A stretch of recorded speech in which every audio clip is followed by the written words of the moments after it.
नमस्कार। सवाल आपका देख रहे हैं आप, मैं हूं आपके साथ शमशेर सिंह।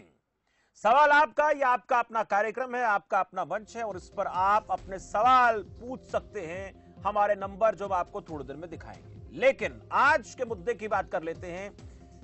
अपराध कंट्रोल कब होगा? लगातार क्राइम के ऐसे ऐसे मामले सामने आ रहे हैं जिनको देखकर दांतों तले लोग उंगली दबा लेते हैं। कानपुर के बिकरू कांड को कौन भूल सकता है? अपराध की ऐसी इबारत लिखी कि पूरे देश में दहशत फैल गई। यह दर्दनाक किस्से की यह दहशत भरी कहानी से तो पर्दा उठ गया, लेकिन अपराध के कुछ किस्से ऐसे भी होते हैं जो अनसुलझे रह जाते हैं, जिनका कभी पटाक्षेप नहीं हो पाता कि गुनहगार कौन है और उसने ऐसा क्यों किया। ऐसे बहुत से मामले हैं जो रोज सामने आते हैं, जो एक बड़ा सवाल खड़ा करते हैं कि आखिर अपराध पर लगाम कब लगेगी और हमें इससे कैसे सावधान रहना है।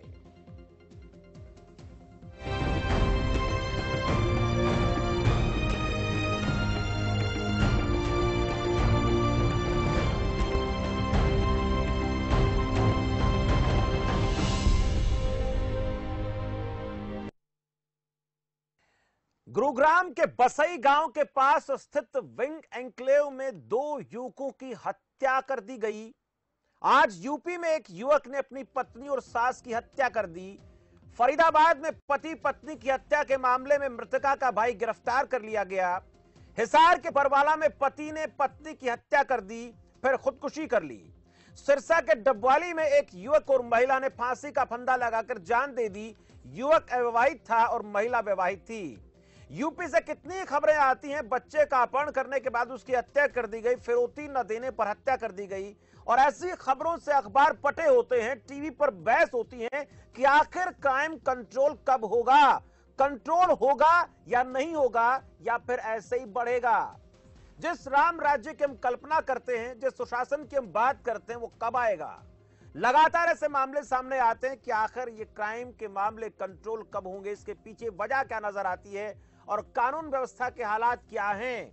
इसके साथ साथ रिश्तों की दरकती दीवारों के पीछे की वजह क्या है, जो वो भी अपराध के कई कारण बनते हैं। ये बहुत से ऐसे सवाल है, जब ऐसी खबरें पढ़ते हैं तो हमारे जहन में खड़े हो जाते हैं और इन्हीं सवालों का जवाब आज हम जानने की कोशिश करेंगे कि वाकई में ये अपराध कभी खत्म होगा कि नहीं होगा। आपके मन में भी अगर इस प्रकार के सवाल हैं तो आपका ये अपना मंच, हम लगातार आपको बताते हैं कि ये आपका अपना मंच है, सवाल आपका, जिसमें आपके सवाल होते हैं और आपके सवालों का जवाब देने के लिए हमारे साथ कुछ मेहमान होते हैं। मेहमानों से आप सवाल पूछते हैं तो आप गरिमा का ख्याल जरूर रखते हैं आपने किस तरीके का सवाल पूछना है, क्योंकि आपका अपना मंच है और आपके अपने मंच पर आपको अपनी गरिमा को बनाए रखना है। आज हम यही सवाल कर रहे हैं कि कंट्रोल क्राइम होगा कि नहीं होगा, इसके बढ़ने के पीछे कारण क्या है, यूं ही बढ़ता रहेगा? रिश्तों के बीच जो दरार आ रही है, उन दरारों के चलते अपराध बढ़ रहा है। बहुत से ऐसे सवाल हैं जिन सवालों को लेकर आज हम बात करेंगे। अपराध पर क्या लगाम लगेगी, लगेगी तो कब लगेगी, क्या कंट्रोल होगा क्राइम का या नहीं होगा, ये सवाल जहन में आते रहते हैं। सरकारें दावा करती हैं कि हम अपराध को कंट्रोल कर लेंगे, सब कुछ ठीक हो जाएगा, एफआईआर कर रहे हैं, महिला थाने खोल दिए गए हैं, सुरक्षा के लिए महिला कॉलेज के सामने पुलिस की गश्त बढ़ा दी है, पीसीआर की व्यवस्था कर दी गई है। लेकिन उसके बाद भी एक बहुत बड़ा सवाल जो आपके मन में भी है कि आखिर क्राइम कब कंट्रोल होगा। हमारे साथ 2 मेहमान जुड़े हैं। पृथ्वीराज हैं, पूर्व डीजीपी हिमाचल से। पृथ्वीराज जी, बहुत बहुत स्वागत है आपका खबर फास्ट पर। और देवाशीष शुक्ला जी हैं, मनोचिकित्सक हैं, जिनसे हम ये समझेंगे कि जो मानसिकता है अपराधी की वो क्या होती है और उसकी मानसिकता को कैसे बदला जा सकता है, और ज्यादातर जो मामले रिश्तों में जो दरारें पड़ रही हैं उससे अपराध बढ़ रहा है, उसको कैसे रोका जा सकता है। देवाशीष जी, आपका भी बहुत बहुत स्वागत है। पहले पृथ्वीराज जी, आप ही से जानेंगे, अपराध को रोकने की हम बात तो करते हैं, कोशिश करने की बातें होती हैं, लेकिन असलियत यह है कि जो मैंने आज कुछ एग्जाम्पल दिए हैं वो हाल फिलहाल के हैं, पिछले 24 से 48 घंटे के हैं। और ऐसे ही जब ये खबरें हम पढ़ते हैं, आम आदमी पढ़ता है, तो यही सवाल आता है कि राम राज्य की कल्पना तो हम करते हैं लेकिन आ नहीं रहा।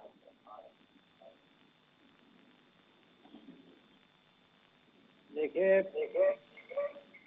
राम राज्य का तो मुझे पता नहीं है कि राम राज्य में क्या था क्या नहीं था। ये तो मेरे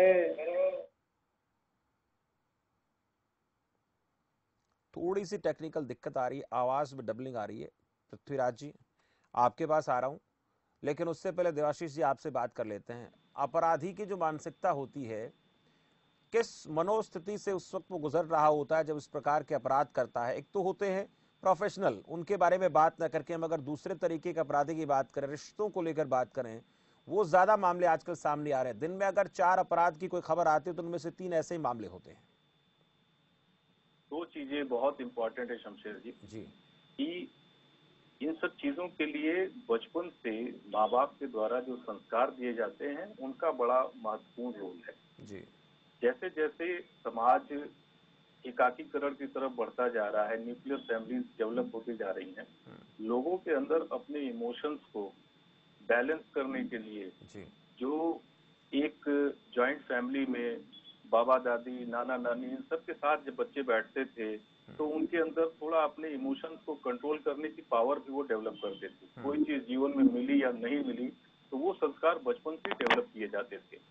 वर्तमान परिवेश में जहां तक हम लोग देख रहे हैं कि आजकल इम्पल्सिव होता जा रहा है आदमी, उसको थोड़ा सा भी वक्त नहीं लग रहा है बड़े से बड़ा डिसीजन लेने में। तो ये इम्पल्सिविटी की वजह से कहीं ना कहीं एक अपराध का ग्राफ धीरे धीरे बढ़ता जा रहा है। इनसिक्योरिटी को लेके, जॉब को लेके बहुत सारी ऐसी चीजें हैं जो एक प्रोफेशनल तरीके से जो एक डिस्ट्रक्टिव माइंड लोग डेवलप कर रहे हैं, जो कि एक पॉजिटिव तरीके से हो सकता था, वो भी धीरे धीरे डिस्ट्रैक्शन की तरफ जा रहा है। तो इसके पीछे कहीं ना कहीं एक संस्कार का बड़ा इंपॉर्टेंट रोल है। और धीरे धीरे समाज में हम लोग कैसा रुख अख्तियार कर रहे हैं, समाज हमारा किस दिशा में जा रहा है, ये भी एक दिशा तय करता है कि व्यक्ति अपराध की दिशा में क्यों जा रहा है। जी बिल्कुल देवाशीष जी, आ रहा हूं आपके पास। एक दर्शक जुड़ गए हैं, वीरेंद्र सिंह है अंबाला से। वीरेंद्र सिंह जी, बहुत बहुत स्वागत है आपका। हेलो वीरेंद्र सिंह जी, स्वागत है आपका। टीवी सेट की आवाज प्लीज कम कर दें। सर, मैं सिर्फ दो बातें कहना चाहता हूँ। आप रामराज की बात कर रहे हो। बोलिए सर, आप रामराज की बात कर रहे हो। रामराज तो अच्छा था ही नहीं। बहुत बहुत धन्यवाद। चलिए शुक्रिया। रामराज नहीं था अच्छा, उनका ये मानना है, वजह नहीं बताई। देवाशीष जी, आप अपनी बात कर रहे थे, ये जो क्राइम को बढ़ने के पीछे आपने कुछ वजहें बताई हैं जिनके चलते सब बढ़ रहा है पारिवारिक रिश्तों को लेकर। इसको खत्म करने के लिए अगर कोशिश की बात करें तो किस स्तर पर कोशिश होनी चाहिए? समाज के प्रत्येक व्यक्ति को इस चीज को समझना पड़ेगा, इस चीज को एक दूसरे से डिस्कस करना पड़ेगा कि हमें एक दूसरे के इमोशंस, हमें एक दूसरे के बारे में जानना बहुत आवश्यक है। फैमिलीज में भी लोगों को इंटरेक्शन लेवल अपना बढ़ाना पड़ेगा। बहुत लोग होते हैं एक ही परिवार में एक साथ ही रहते हैं और हफ्तों महीनों बात तक नहीं हो पाती है। तो हम लोगों को कहीं ना कहीं इन चीजों को ध्यान देना पड़ेगा। परिवार के साथ साथ आस पड़ोस के लोगों के भी ध्यान रखना है कि कहीं अचानक उनके व्यवहार में कोई परिवर्तन हो रहा है। कोई आदमी तो पहले बड़ा खुशमिजाज रहता था, धीरे धीरे उसके व्यवहार में चेंजेस आ रहे हैं। तो कहीं ना कहीं ये सब चीजें ऐसी हैं जो आप उसको बड़ी इजीली कैचअप कर सकते हैं। और समाज के प्रत्येक व्यक्ति की भूमिका है। अगर हम लोग समय रहते चीजों को डिटेक्ट कर लें तो हमें लगता है कि काफी बड़े हद तक इस सब क्राइम पे जो है उस पर कंट्रोल लाया जा सकता है। पृथ्वीराज जी हमारे साथ जुड़े हुए हैं। पृथ्वीराज जी, चले संपर्क नहीं हो रहा पृथ्वीराज जी से। देवाशीष जी, एक चीज बड़ी कॉमन है, जैसे जो हमारे पति पत्नी के रिश्तों को लेकर अक्सर हम बात करते हैं, उन रिश्तों में कई बार ऐसा कोई तनाव का कोई पॉइंट ऐसा आ जाता है और उस तनाव में खिंचाव हो जाता है और उस खिंचाव के चलते इस तरह के मामले बढ़ जाते हैं। या तो पति पत्नी की हत्या कर देता है या फिर वो दोनों कहीं ना कहीं या तो खुद हत्या करके आत्महत्या से अपने आप कर लेता है। उसमें बहुत से कारण ऐसे भी होते हैं कि आर्थिक परिस्थितियां हमारी उतनी बेहतर नहीं है। और आज कोरोना के काल की मैं बात करूं तो ये एक बड़ा कारण बन गया है। कोरोना के संकट के दौर में बहुत से लोग बेरोजगार हो गए हैं। वो यंत्रणा से गुजर रहे, मानसिक यंत्रणा से, उस मानसिक यंत्रणा पर कंट्रोल हो नहीं पाता है, जिसके चलते ऐसे हादसों को, ऐसे हत्याकांड को अंजाम दे दिया जाता है। हाँ सर, ये एक बहुत बड़ा कारण है। जैसे ये वैश्विक महामारी आई है जब से, तब से एक इनसिक्योरिटी विश्व के हर व्यक्ति के अंदर है कि मेरा भविष्य क्या होगा, जैसे जैसे ये अपने पांव पसार रही है, जैसे जैसे इसके बारे में पता चल रहा है, कहीं ना कहीं एक डर सबके अंदर है। और अगर कहीं से भी जॉब को लेके एक व्यक्ति कोई प्राइवेट इंस्टीट्यूट में, गवर्नमेंट इंस्टीट्यूट में कहीं काम कर रहा है, अचानक किन्हीं कारणों से उसको जॉब से भी बाहर कर दिया जा रहा है, प्लस एक भविष्य जो उसको पहले से मालूम है कि मुझे कोरोना हो गया तो क्या होगा, परिवार का क्या होगा, तो ये सब एक मेंटल इम्बैलेंस करने के लिए काफी है कारण इस समय। और जहां तक रही बात पति पत्नी के बीच की, तो देखिए समाज में ये तो समझना बड़ा महत्वपूर्ण है कि ये दोनों तो एक दूसरे के पूरक हैं। अगर दोनों के बीच आपका क्रिस्टल क्लियर आपका वो डिस्कशन नहीं होगा, गलतियां सबसे होती हैं, एक दूसरे को माफ करने की भी बातें समझनी जरूरत है, एक दूसरे को परखने की भी जरूरत है। साथ में इस चीज की भी बड़ी आवश्यकता है कि अगर कोई ऐसा तथ्य या कोई ऐसी चीज आती है जिसपे खिंचाव लंबा हो सकता है, तो हमें लगता है ये एक ऐसा रिश्ता है जिसमें कोई भी झुक के माफी मांग सकता है। कोई भी झुक के इसको लंबा लिंगर ऑन नहीं करना चाहिए। इन मामलों लिंगर ऑन करने से, लंबाई तक खींचने से कहीं ना कहीं वो एक छोटी सी बात एक बड़े बीमारी के रूप में सामने आती है, जिस वजह से कोई मर्डर के रूप में, कहीं आत्महत्या के रूप में, इस तरीके की चीजें सामने आती हैं। जी, हम लोग की जो ओपीडी चलती है, हम लोग जिस तरीके से मरीज को देखते आए हैं, उनमें सबसे ये रहा, जब हम लोग इंटरव्यू करते हैं तो निकल के एक चीज आती है कि मामला बड़ा छोटा था, लेकिन अब वो धीरे धीरे उस तार से लोगों चलो, देवाशीष जी से शायद संपर्क टूट गया है। पृथ्वीराज जी, मेरी आवाज आ रही है आप तक? आ रही है, आ रही है। अच्छा पृथ्वीराज जी, एक तो मैं कोई एक दर्शक का भी ऐसा कॉल आया था, लेकिन मैं ये बता दूं कि राम राज्य का मतलब ये माना जाता है कि राम को लेकर रिसर्च करें तो बहुत बड़ा प्रसंग है, रिसर्च में क्या होगा, कोई स्वीकार करेगा कोई नहीं करेगा, लेकिन एक धारणा है, कंसेप्ट हो गया है कि कल्याणकारी राज्य की कल्पना की जाती है। राम राज्य का मतलब ऐसा माना जाता है कि वो कल्याणकारी राज्य जिसमें अपराध ना हो, जिसमें किसी प्रकार का द्वेष ना हो, वैर भाव ना हो, रिश्तों में खटास ना हो। जो हुआ था, हमने जो सुनी चीजें, उसके बाद वो रिसर्च का विषय, लेकिन एक कल्याणकारी राज्य की कल्पना की जाती है। वो राज्य कब होगा, कोई भी देश जिसकी हम बात कर रहे हैं। और एक कॉलर जुड़ गए, विक्रम सिंह हमारे साथ। विक्रम सिंह जी, स्वागत है आपका। नमस्कार सर जी नमस्कार विक्रम जी, अंबाला से बोलिए सर। सर हाँ जी सर, मेरा सर एक तो जैसे अभी चल रहा है कि क्राइम कैसे कम हो सकता है या लोग क्राइम कर रहे हैं जी। सबसे पहले तो जी देखो, अगर जो ये रेप की घटना चल रही है या किसी को कोई किडनैप कर रहा है, सबसे पहले अगर रेपिस्ट की बात करें तो रेपिस्ट को रेप करने के बाद उसको मार देता है दरिद्रता से। उसको भी यही होना चाहिए जैसे बाहर की कंट्रीज में है, उसको ऑन द स्पॉट मार देना चाहिए। अगर क्राइम शो हो जाता है, उसको ये नहीं कि हम जेल में रखेंगे 5 साल 10 साल, उसको खिलाएंगे पिलाएंगे, कोई भी इसके ऊपर राजनीति करेगा उस टाइम में इतने क्राइम में। जब तक ये सिस्टम नहीं होगा जी, तब तक क्राइम खत्म नहीं होगा, बलात्कार वाला। दूसरा जी, जो अपना माइंडली होता है कि हाँ प्लानिंग होती है, अगर बंदे की जरूरत है सर, जैसे रोजगार नहीं होगा, उसके दिमाग में चलेगा कि मैं सही कर रहा हूँ गलत कर रहा हूँ, उसको कुछ नहीं पता जी। अगर वो रोजगार रहेगा उसके पास, उसकी जरूरतें पूरी करता रहेगा, वो गलत रास्ता डिसाइड नहीं करेगा। बेरोजगारी आपने एक उसमें विषय जोड़ा, शुक्रिया विक्रम सिंह जी बातचीत के लिए। पृथ्वीराज जी, आपसे बात कर रहे थे, थोड़ी सी टेक्निकल दिक्कत हुई क्राइम को लेकर। दिक्कत नहीं है, मुझे आपकी आवाज। हाँ बिल्कुल, अब आ रही आवाज जी सर, बोलिए।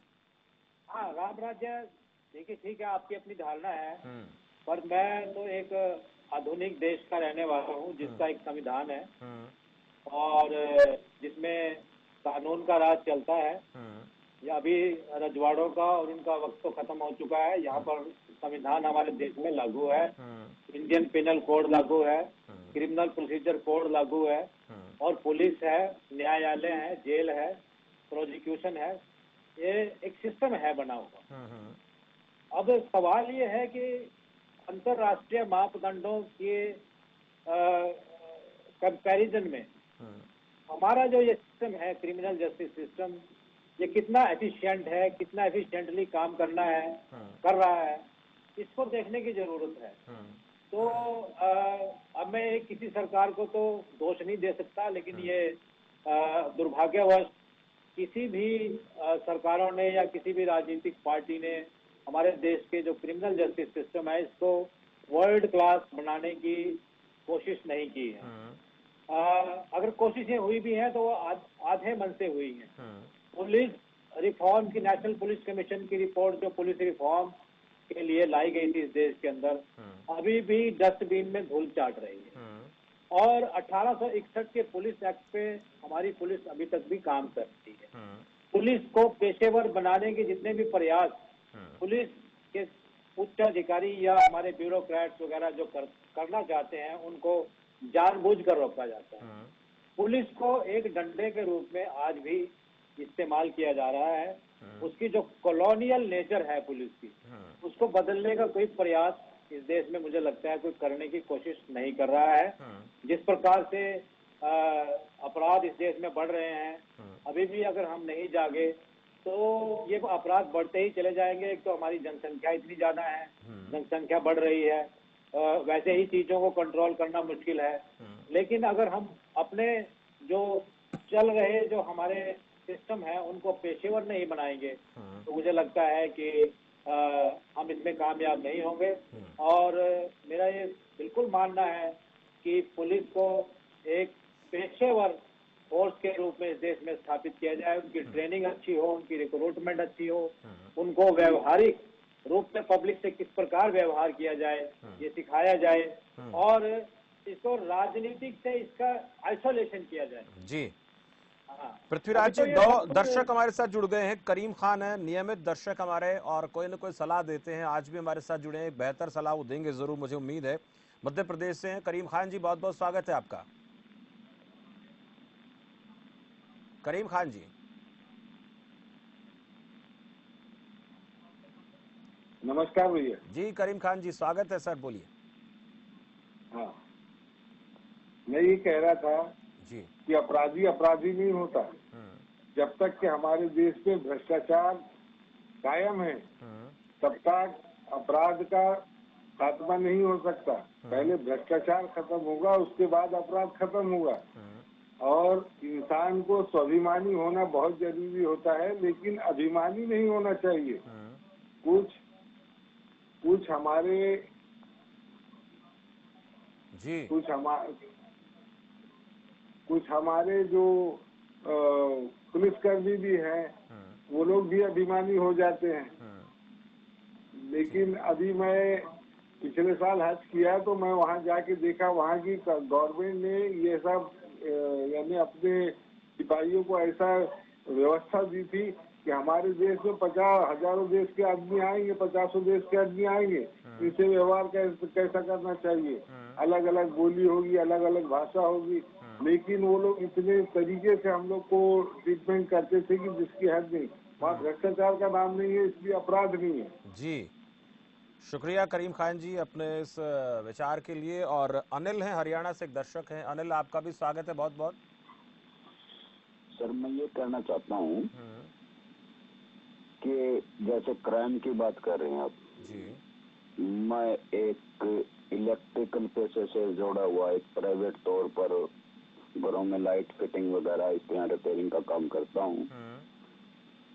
और मेरी अपनी खुद की पुश्तैनी जमीन जो कि बाप दादा ने खरीदी हुई थी, जो मेरे नाम आ चुकी, पिताजी एक्सपायर हो चुकी, तो उस पर मैं मेरे कब्जे में फिलहाल है, पर लेकिन उसका हिस्सेदार बंटवारा करने के बजाय उसको मेरे को हड़पना चाहते हैं। तो मैं आखिर में क्या करूंगा? कोर्ट में जाऊंगा, तहसील में जाऊंगा, थाने में जाऊंगा, अगर मेरी कहीं सुनवाई नहीं होती तो भ्रष्टाचार वहाँ है और दूसरी पार्टी के पास पैसा होता है, वो खिला पिला के अपने हिस्से में अपने थ्रू वो कर लेता है निर्णय उनका जी।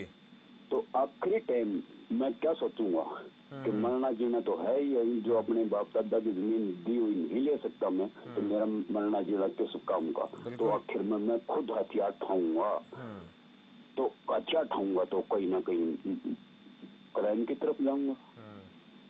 तो यही है मेन जड़। बिल्कुल अनिल जी, पहले तो हम आपको ये चाहेंगे कि आप ऐसा कोई काम ना करें। हालांकि आपका अपना एक जो तकलीफ है, जो पीड़ा है और जो आपका हक है जो आपसे छीनने की कोशिश हो रही है, उसमें हम जो भी कानून। हाँ, एक सुनो मेरी बातें। मैंने कोर्ट में जाए हुए 15 साल हो गए अभी। 2005 में 6 में गया था मैं, और मेरे को 2020 आ गया। अभी तक कोर्ट का कोई निर्णय नहीं आ रहा। लंबी प्रक्रिया, वहाँ पर भी पैसे लगते हैं। मैं अपना परिवार के लिए रोटी कमाऊं या कोर्ट तहसीलों में जाऊं। जी अनिल जी, हमारे साथ दो लोग हैं, एक जो हमारी जो मानसिकता उसके ऊपर, दूसरा कानून के ऊपर बात रखने के लिए हमारे साथ मौजूद है। मैं आप चाहूंगा आप सुने दोनों की बातें, आप इसी मुद्दे को लेकर, इसी बात को लेकर दोनों का अपना अपना एक सुझाव आपके लिए होगा। पहले तो मैं पृथ्वीराज जी आपसे चाहूंगा कि अनिल जो इस वक्त बात कर रहे हैं उनको थोड़ा सा तसल्ली मिले कि कैसे वो इस चीज की तरफ ना बढ़े, क्योंकि इस तरह से वे अपराधी बनते जो बात कर रहे हैं। नहीं, मैं उनको ये कहना चाहता हूँ कि हिंसा का रास्ता अपनाना तो कोई अच्छी बात नहीं है। हमारा संविधान है, बाबा साहब अम्बेडकर ने संविधान देश को दिया है, उसमें विश्वास रखें जी। कोई ना कोई तो सरकार जागेगी, कोई ना कोई तो उपाय सोचेगी। जब इस तरह के अपराध लगातार बढ़ते चले जाते हैं तो सरकारें भी चाहे कुछ समय के लिए ही सही नींद से तो जागती हैं, थोड़ा बहुत कुछ ना कुछ करने की कोशिश करती हैं। परंतु मुझे एक बड़ा हैरानी होती है कि हमारे सारे जितने भी हमारे जो चुने हुए सांसद हैं, चुने हुए हमारे मंत्री हैं, और यहाँ तक के आदरणीय प्रधानमंत्री जी भी हैं, मोदी जी, और गृह मंत्री जी भी हैं, विदेशों में जाते हैं और विदेशों में मीटिंग में जाते हैं और सारे सिस्टम्स को देखते हैं। हम भी अपने सर्विस के दौरान विदेशों में गए हैं, हमने देखा है मीलों मील आप चलते रहो अपनी कार में या बस में, आपको कहीं पर भी कोई पुलिस वाला नजर नहीं आएगा। ये फैक्ट है, ये तथ्य है जी। कोई हजारों किलोमीटर चले जाओ, सड़क पे कोई पुलिस वाला, कहीं कोई बैरियर नहीं है, तो बेरोक टोक के गाड़ियां चलती हैं। लेकिन यदि कहीं एक्सीडेंट हो गया या यदि कहीं पर भी इस रास्ते में किसी महिला के साथ छेड़खानी हो गई या कोई अपराध हो गया, तो 5 मिनट के अंदर तो बहुत दूर है, 2-3 मिनट के अंदर ही वहां पर पुलिस पहुंच जाती है। इसे कहते हैं एफिशिएंसी, इसे कहते हैं कार्यकुशलता। तो हम क्या कर रहे हैं, हम जैसे मैं दिल्ली में भी रहता हूँ, दिल्ली में देखते हैं कोई छोटी मोटी कोई खबर आती है, हर जगह बैरियर लगा के लोग बैठ जाते हैं पुलिस वाले। और जब वो इतने लोग होते हैं वहां पर बैरियर के पास, 8-10-15 लोग होते हैं, आपस में बातें करते रहते हैं, अलर्टनेस नहीं है, प्रोफेशनलिज्म नहीं है, उनका पेशेवराना अंदाज नहीं है, तो आप जितने मर्जी बैरियर लगाते रहिए, जितने मर्जी पुलिस वाले बिठा लीजिए, तो वो अपराध को नहीं रोक पाएंगे जी। हमें intelligence based, hard intelligence based police की स्थापना करनी होगी, जो सूचना के आधार पर, इतनी सूचना तंत्र हमारा इतना शक्तिशाली हो कि हमें पहले ही पता चल जाए भी कौन कौन से जगह पे क्या क्या पनप रहा है, क्या पक रहा है, अपराध कहाँ हो सकता है, ताकि हम पहले ही जाकर छापा मारकर उस अपराधी को पकड़ सकें और उसको टैकल कर सकें जी। तो ये मतलब हमें सोचना पड़ेगा, जब हम बाहर जाते हैं तो वो सिस्टम यहाँ हिंदुस्तान में क्यों नहीं लागू करने की कोशिश करते। अब आजकल बरसात का ही देख लीजिए, चारों तरफ शहरों में पानी भरा हुआ है, लोग गाड़ियों में बैठे हैं, 2-2, 3-3 घंटे तक ट्रैफिक जाम में फंसे हुए हैं, ट्रैफिक की कोई व्यवस्था नहीं है, निकास नहीं कर पाए पिछले 70 साल में पानी का निकास, क्या करेंगे हम। बिल्कुल, ये ऐसी चीजें हैं जिनके ऊपर सिस्टम बड़ा दुख होता है। पृथ्वीराज जी, आपका ये कहना है कि सिस्टम जब तक सुधरेगा नहीं तब तक कुछ भी कर ले हम हो नहीं सकता। वेद प्रकाश एक दर्शक है चरखी दादरी से। वेद प्रकाश जी, बहुत बहुत स्वागत है आपका, कहिए। नमस्कार जी। जी नमस्कार वेद प्रकाश जी। मैं 2 बातें कहना चाहूंगा इस संदर्भ में बढ़ते अपराध के लिए। नंबर 1, आज प्रत्येक आदमी में ये धारणा बन चुकी है पुलिस के भी बारे में कि पुलिस को आप कोई भी अपराध कर दीजिए, मैनेज किया जा सकता है, और मैनेज होती भी है पुलिस। 98%, मैं हरियाणा के संदर्भ में कह रहा हूँ, 98% मैं चैलेंज के साथ कहता हूँ, 98% पुलिस हर मामले में मैनेज होती है। मैं एनजीओ चलाता हूँ, अनुभव के साथ है। नंबर 2, इस कारण से मैनेज होने के कारण ये एक वही स्थिति होगी पूरे देश में, वही मानसिकता के लोग हैं पूरे के पूरे देश में, कहीं की पुलिस होता है, पुलिस है चाहे कहीं, नंबर 2, मैं हरियाणा के संदर्भ में उदाहरण देना चाहूंगा। जो राजनीतिक हस्तक्षेप से 1980 से 2020 तक जो नौकरियां पुलिस में दी गई, एक कांस्टेबल से और इंस्पेक्टर तक, उनमें इनकम्पिटेंसी इस स्तर तक है कि वो चलान देते हैं, उनको चलान बनाना नहीं आता। इवन टू वो जीवनी भी अच्छी तरह से नहीं लिख पाते, क्योंकि मैं एनजीओ चलाता हूँ, मैं बहुत से केसों में जाके उनसे बात करके मैं देखता हूँ उनकी जो कार्य प्रणाली है, इतनी भारी इनकम्पिटेंसी है। और वो सब इसलिए हुई कि पिछले 40 साल में राजनीतिक प्रभाव से जो भर्तियां की गई, उसमें इतने इनकम्पिटेंट लोग पुलिस में आ चुके हैं। मैं बात कर रहा हूँ, मुझे HCS हरियाणा लेवल पे, इस लेवल की स्टेट को, उनकी बात नहीं कर रहा, IPS की बात नहीं कर रहा, मैं कह रहा हूँ एक कांस्टेबल से और एक इंस्पेक्टर तक। और मैं 3-4 जिलों में मैंने 50-60 केस देखे हैं, मर्डर से लेकर बलात्कार तक के, जमीनों से मामले 420 के। 467 का, मैं बड़े असमंजस की बात है कि झज्जर पूरी पुलिस में 6 साल से 467 का केस है। 467 और 420 में झज्जर पुलिस में इवन टू कई SP भी आए हैं, वो 467 और 420 में अंतर नहीं कर पा रहे कि 467 है क्या, जिसमें लाइफ तक इम्प्रिजमेंट की मैक्सिमम पनिशमेंट है, वो 420 और 467 में अंतर नहीं कर पा रहे। बड़ी हसरत की बात है, 2-3 IPS में उनका नाम लेना चाहूंगा, मेरी काफी डिस्कस हुई है, वो 420 और एक विल को वो 420 की तरह करें। तो इनकम्पिटेंसी जी, मेजोरिटी इनकम्पिटेंसी और पुलिस को मैनेज करने की जो आज एक धारणा बन चुकी है, पुलिस को मैनेज की वजह से कहीं ना कहीं आपको ये बड़े कारण आपको लगता है जिसके चलते ये बढ़ता है। एक छोटा सा कमेंट देवाशीष जी से ले लेते हैं। देवाशीष जी, आपने एक कॉलर जुड़े थे हमारे साथ, उनका कहना था कि मैं अगर अपराधी नहीं बनूं तो क्या बनूंगा, ऐसे लोगों को आप क्या कहेंगे, क्या आपका सुझाव रहेगा? देखिए, जो अनिल जी की बात थी उसको मैंने ध्यान से सुना, और पृथ्वीराज सर ने जो सजेशंस दिए वो काफी यूजफुल हैं। सबसे इम्पोर्टेंट एक इशू है कि 15 सालों से वो केस लड़ रहे हैं। केस लड़ने के बाद अभी तक कोई रिजल्ट नहीं आया। जैसा ये भी जानते हैं, जमीन जायदाद के मामले लंबे समय तक कोर्ट में खींचते हैं। तो जो इम्पोर्टेंट इशू है, जो मदद की भावना है, अगर तो एक सबसे बड़े स्तंभ आप हैं इस समय। शमशेर जी आप हैं, आप अनिल जी की मदद करें। आपके द्वारा समाज में इस समय मीडिया का एक बहुत बड़ा रोल है। इस चीज को आज लोगों की आवाज जो वाकई अपनी उठा नहीं पा रहे हैं, आपके चैनल के माध्यम से और प्रिंट मीडिया के माध्यम से कुछ चीजों को लाएं, इन चीजों को समझ में आए। जजेस के ऊपर भी बहुत भार है, मतलब हर तरफ हर आदमी दबा हुआ है। तो ये इम्पोर्टेंट है कि जो अगर कहीं कुछ गलत हो रहा है तो पुलिस के साथ, समाज के साथ एक चौथे स्तंभ के रूप में आपको देखा जाता है। तो आप लोगों को भी इस चीज पे ध्यान रखना होगा और इस पे एक मुहिम चलानी चाहिए। ये एक बड़ा इम्पोर्टेंट इशू है। हमें लगता है जैसे कोई भी मामला हो गया, बड़ा मामला हो गया, तो लोग बताते हैं मीडिया ट्रायल चल रहा है। तो मीडिया ट्रायल का क्या मतलब हुआ? मीडिया ट्रायल का मतलब ये हो गया कि फिर उसमें जजेस से लेके संबंधित सारी एजेंसी, जैसे वर्तमान के इस समय वो रिया चक्रवर्ती, सुशांत सिंह केस चल रहा है। तो अब आप ये समझ लीजिए कि इसमें उस मामले को किसी भी तरीके से लोगों को डिसीजन लेना पड़ेगा, कुछ करना पड़ेगा। अनिल जी के साथ आपको खड़े होने की जरूरत है।